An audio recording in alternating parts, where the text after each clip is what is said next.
Hello! അപ്പോൾ ഇന്ന് നമുക്ക് നല്ലൊരു മീൻകറിയുടെ റെസിപ്പി നോക്കിയാലോ? കുറച്ച് വ്യത്യസ്തമായിട്ടുള്ള രീതിയിൽ നല്ല ടേസ്റ്റിലും നല്ല എളുപ്പത്തിലും ഉണ്ടാക്കിയെടുക്കാൻ പറ്റിയ നല്ലൊരു മീൻകറിയാണ്. അപ്പോൾ ഇതെങ്ങനെയാണ് തയ്യാറാക്കുന്നതെന്ന് നോക്കാം. നേരെ വീഡിയോയിലേക്ക് പോകാം. അപ്പോൾ ഈ ഒരു കറി റെഡിയാക്കി എടുക്കാനായിട്ട് ഞാനൊരു 3 മീഡിയം വലിപ്പത്തിലുള്ള അയലമീനാണ് കേട്ടോ എടുത്തിട്ടുള്ളത്. മത്തിയും അയലയും ഒക്കെയാണ് ഈ ഒരു രീതിയിൽ കറി വെച്ചാൽ കൂടുതൽ ടേസ്റ്റ് ഉണ്ടാവുക. അപ്പോൾ ഇത് കംപ്ലീറ്റ് ഒന്ന് രണ്ടാക്കിയിട്ട് ഇതേപോലെ എടുത്ത് വെച്ചിട്ടുണ്ട്. ഇനി നമുക്കൊരു മിക്സിയുടെ ജാറിലേക്ക് 2 ടേബിൾ സ്പൂൺ അളവിൽ മുഴുവൻ കുരുമുളക് ചേർത്ത് കൊടുക്കാം. ഇനി ഒരു മീഡിയം വലിപ്പത്തിലുള്ള തക്കാളി ഇതേപോലെ ഒന്ന് ചെറുതാക്കിയിട്ട് കട്ട് ചെയ്ത് ഇട്ട് കൊടുക്കാം. ഇനി ഇതിലേക്ക് കുറച്ച് വെള്ളവും കൂടി ഒഴിച്ച് നന്നായിട്ട് ഇതൊന്ന് അരച്ചെടുക്കാം. അപ്പോൾ മാക്സിമം നന്നായിട്ട് തന്നെ ഒന്ന് അരച്ചെടുത്തിട്ടുണ്ട്. ഇനി നമ്മൾക്ക് നമ്മുടെ കറി അങ്ങ് റെഡിയാക്കി എടുത്തേക്കാം. അപ്പോൾ അതിനായിട്ട് ഒരു മൺചട്ടിയാണ് കേട്ടോ ചൂടാക്കാനായിട്ട് വെച്ച് കൊടുത്തിട്ടുള്ളത്. ആവശ്യത്തിന് വെളിച്ചെണ്ണ ഒഴിച്ചു കൊടുത്തു. ഇനി 1 ടീസ്പൂൺ അളവിൽ കടുക് ചേർത്ത് കൊടുക്കാം.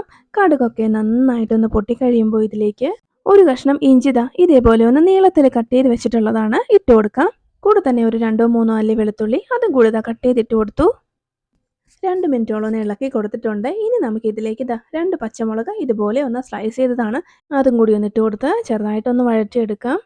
ഇനി ഇതിലേക്ക് നമുക്ക് ഒരു 10-12 അല്ലി ചെറിയുള്ളി അങ്ങനെ തന്നെ ഇട്ട് കൊടുക്കുന്നുണ്ട്. കട്ട് ചെയ്യേണ്ട ആവശ്യമൊന്നുമില്ല. ഇനി നമുക്ക് ചെറിയ ഉള്ളിയും കൂടി ഒന്ന് വഴറ്റിയെടുക്കാം. ഒപ്പം തന്നെ ഇതിലേക്ക് 1 ടേബിൾ സ്പൂൺ അളവിൽ ഉപ്പും കൂടി ചേർത്ത് കൊടുക്കുന്നുണ്ട്. ഉള്ളിയുടെ ആ ഒരു പുറം ഭാഗം ഒന്ന് മുരിഞ്ഞ് കിട്ടുന്നത് വരെ മാത്രം ഇളക്കി കൊടുത്താൽ മതി. അപ്പോൾ ചെറിയ ഉള്ളിയും ഒന്ന് കുക്കായി ആ ഒരു പുറം ഭാഗമൊക്കെ ഒന്ന് മുരിഞ്ഞ് വന്നിട്ടുണ്ട്. അപ്പോൾ ഇനി നമുക്ക് നമ്മൾ നേരത്തെ റെഡിയാക്കി വെച്ച ആ ഒരു തക്കാളി കുരുമുളക് പേസ്റ്റ് ഇതിലേക്ക് അങ്ങ് ഒഴിച്ചു കൊടുക്കാം. ഇനി ഫ്ലെയിം നന്നായിട്ടൊന്ന് കുറച്ച് വെച്ചിട്ട് ഇത് നല്ലപോലെ ഒന്ന് കുക്ക് ചെയ്തിട്ട് എടുക്കാം. ആ ഒരു കുരുമുളകിൻ്റെയും തക്കാളിയുടെയും ഒക്കെ പച്ചച്ചുവയൊക്കെ ഒന്ന് മാറി ചെറിയ രീതിയിൽ എണ്ണയൊക്കെ തെളിഞ്ഞ് വരുന്നത് വരെ നമുക്കൊന്ന് ഇളക്കി കൊടുത്തുകൊണ്ട് ലോ ഫ്ലെയിമിൽ വെച്ചിട്ട് കുക്ക് ചെയ്തെടുക്കാം. ഒരു 3-4 മിനിറ്റ് ഒന്ന് ഇളക്കി കൊടുത്താൽ മതി. കൂടെ തന്നെ ഇതിലേക്ക് ഞാൻ 2 കഷ്ണം കുടംപുളി ചേർത്ത് കൊടുത്തിട്ടുണ്ട്. പിന്നെ കുടംപുളിക്ക് പകരം നമുക്ക് ഈ ഒരു കറിയിലേക്ക് വാളൻപുളി ആണെങ്കിലും ഉപയോഗിക്കാം. അപ്പോൾ നമ്മുടെ അരപ്പിൻ്റെ പച്ചച്ചുവയൊക്കെ ഒന്ന് മാറിയിട്ടുണ്ട്. ഇനി ഇതിലേക്ക് നമുക്ക് 1 ടീസ്പൂൺ മഞ്ഞൾപ്പൊടി ഇട്ട് കൊടുക്കാം. ഒപ്പം തന്നെ 1 ടീസ്പൂൺ അളവിൽ മല്ലിപ്പൊടിയും കൂടി. ഇനി എല്ലാം കൂടി നന്നായിട്ടൊന്ന് ഇളക്കി യോജിപ്പിച്ച് കൊടുക്കുക. ഇതിലേക്ക് നമ്മൾ എരിവിന് വേണ്ടിയിട്ട് പച്ചമുളകും അതുപോലെ തന്നെ കുരുമുളകും മാത്രമാണ് ഉപയോഗിക്കുന്നത്. മുളക് പൊടി നമ്മളിതിലേക്ക് ചേർത്ത് കൊടുക്കുന്നില്ല. എല്ലാം ഇതുപോലെ നല്ല പാകത്തിന് കുക്കായി എണ്ണയൊക്കെ തെളിഞ്ഞ് വന്നു കഴിഞ്ഞാൽ പിന്നെ ഇതുപോലെ ആവശ്യത്തിനുള്ള വെള്ളം ചേർത്ത് കൊടുക്കാം. ഞാനൊരു 1.25 കപ്പ് അളവിൽ വെള്ളം ഇതിലേക്ക് ഒഴിച്ചു കൊടുത്തിട്ടുണ്ട്. നല്ലപോലെ ഒന്ന് മിക്സ് ചെയ്ത് കൊടുക്കാം. ഇനി നന്നായിട്ടൊന്ന് തിളച്ച് വരണം.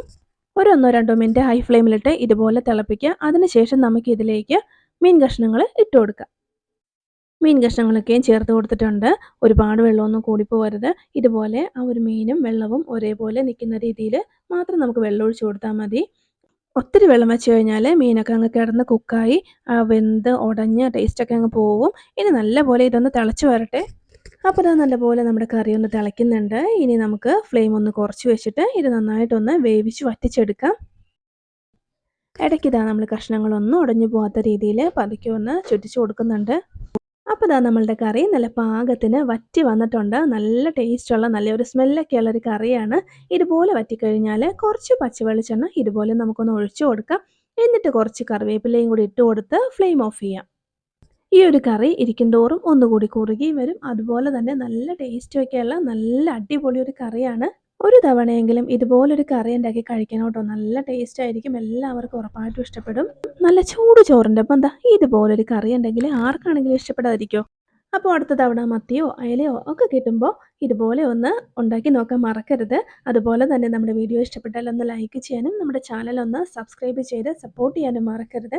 അപ്പോൾ നമുക്ക് മറ്റൊരു നല്ല റെസിപ്പിയുമായി വീണ്ടും കാണാം.